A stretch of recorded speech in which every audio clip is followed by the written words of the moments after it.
All right, so let's see if we can recap what we've seen today if you are a Dallas Cowboy fan and try and figure out where we should actually have some hope. So we know that we have players that other people value, and Biotis, who got a 3-year, $30 million signing with Washington. Dorrance Armstrong, who got $15 million a year to sign with Washington, and Tony Pollard, who signed with the Tennessee Titans for $24 million for 3 years. So our players are in demand. And we as Cowboy fans have done what now?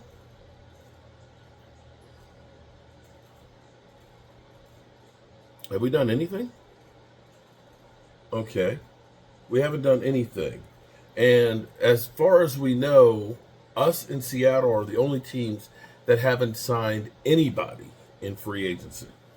And we've heard rumors that the Dallas Cowboys, or excuse me, Jerry Jones's yacht, is in the Bahamas.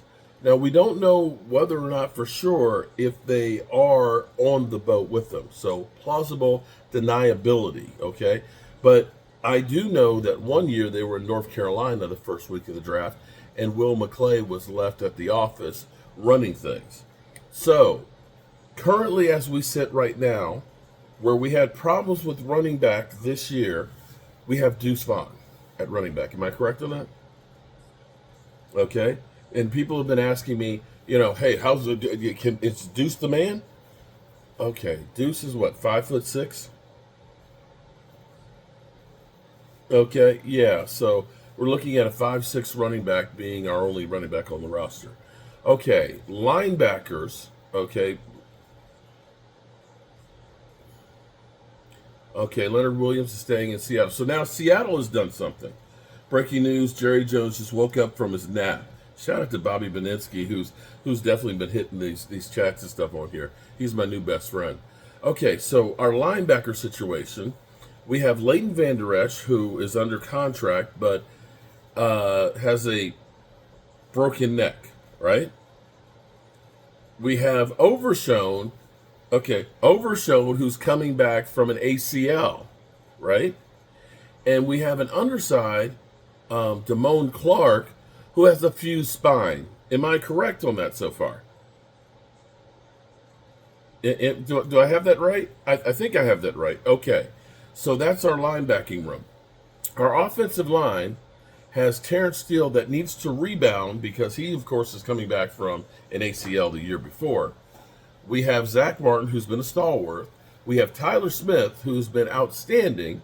And we've lost Tyron Smith, who was an All-Pro this year.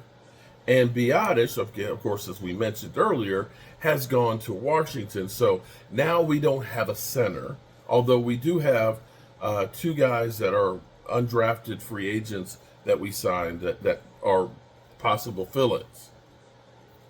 Am I right so far? Okay. And then we have Michael Gallup, who is a $13 million cap hit, who has been able to try and strike up a trade offer where nobody is going to trade for him at $13 million a year on his contract. So we also then need another wide receiver. And thus far, the Cowboys have done what to take care of any of these needs? Nothing. Squadoos. Zero. Zingo. Nada. Okay. And then we have Jane Slater say that Dak Prescott could play out his contract as currently constructed that has a $59 million cap hit this year, also has a $36 million dead money hit next season because of them restructuring it, which means he can walk and we'll be paying that 36 along with 8 million of Michael Gallup. So we're looking at $45 million in dead money next year, and Dak Prescott being able to walk to another team. Okay. So tell me the good news. Game time.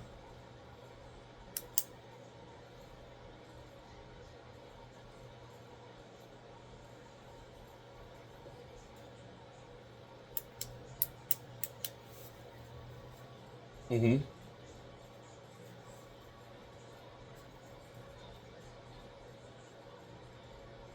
You would think.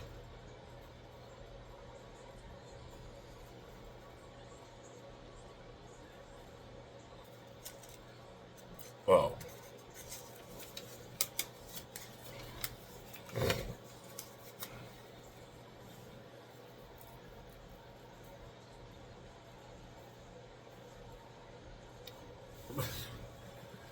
he's just happy that he's got getting paid $5 million for another year.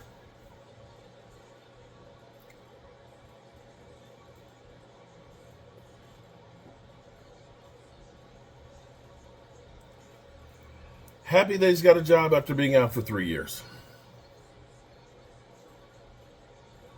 Oh,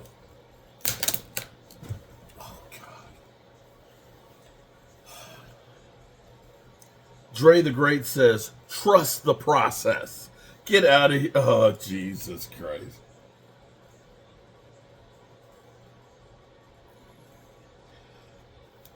Kevin Linford. Kevin Linford, shout out to you. Cowboys. Why do the Cowboys drag Dak's money this time of year? I wish I knew why the Cowboys drag Dak Prescott's money this time of year. Because what the problem here is, as you wait to sign Micah Parsons and CD Lamb, everybody else is getting paid and the money is going up.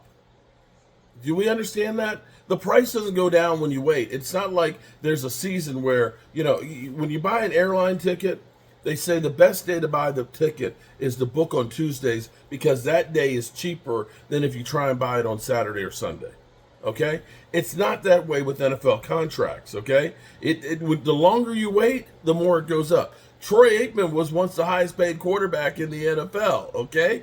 And guess what's happened since that time? It continues to go up. Everybody is sitting here bitching about Dak Prescott might get $60 million. Well, guess what? When Kirk Cousins got $28 million, it was like, oh my God, Kirk Cousins got $28 million. How you gonna do that? Here it was when Dak Prescott was getting $40 million. We're like, oh my God, he's getting $40 million. Guess what? We right now would look at that and say $40 million. Shit, that's chump change. That's literally what Baker Mayfield just got. So understand, $60 million this year is probably going to be $70 million next year. It's not going to go down. Oh, jeez. Yes.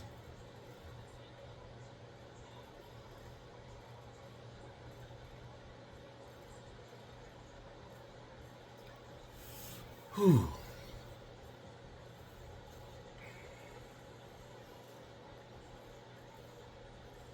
Kind of let them know. Yeah. Right.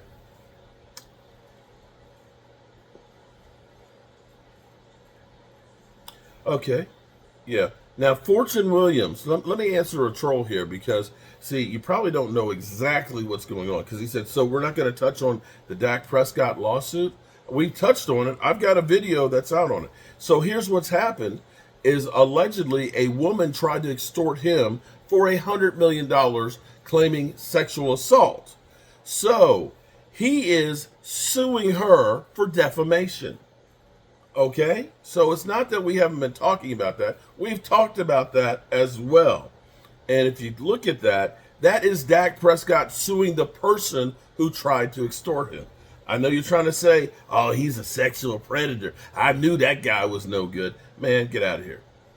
Mark, I can't see the league paying quarterbacks for less than $30 million anymore. They won't. Quarterback money is, it's insane. But here's the thing. When everybody keeps talking about, we're paying the players too much, well, if we're not paying the players, it's going to the owners. You got $255 million that's going to the players. That's 53 guys on the roster. Guess what? Each team is getting more than that, and it's one guy. So don't act like, make it seem like, oh, Dak needs to be a team-friendly guy. Why? They ain't doing jack to help anybody. If the Cowboys would say, you know what, we're gonna restructure Dak Prescott's contract for now. Dak, here's what we're gonna do. We're gonna restructure your contract right now. We're gonna grab $20 million real quick, and we're gonna start spending some of that in free agency. And then in August, we want to get your deal done. But we want to get some people in here to try and make this team get better. But we're not doing any of that. We're not even doing the easy ones, like Diggs is, to go ahead and try to do anything in free agency. They willfully have made it known we are not doing shit early on in free agency. There's no ifs, ands, or buts. They're letting you know we're okay with everything that we have going on right here. We can play with Dak Prescott at $60 million. It's okay. We don't care about winning the Super Bowl. That's the message that they're giving you right now. So, change my mind. Change my mind. I understand you don't believe in free agency, but you're the only team that's done nothing. Nothing.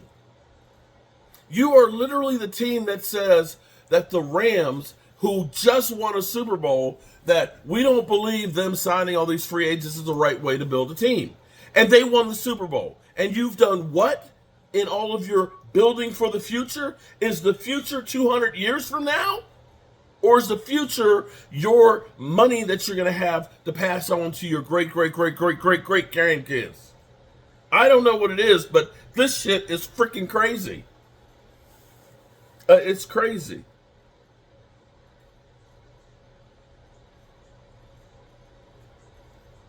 It's crazy. Well, his days being numbered here in Dallas would probably be the best thing for him, honestly. There's the status of being the quarterback of the Cowboys, but yeah, what's the rest? Woo! You got my. I didn't like it before. I'm sorry. Let me. And how about some more subscribers there too? Hit the like button. 69. Pause. Okay, 1769. All right.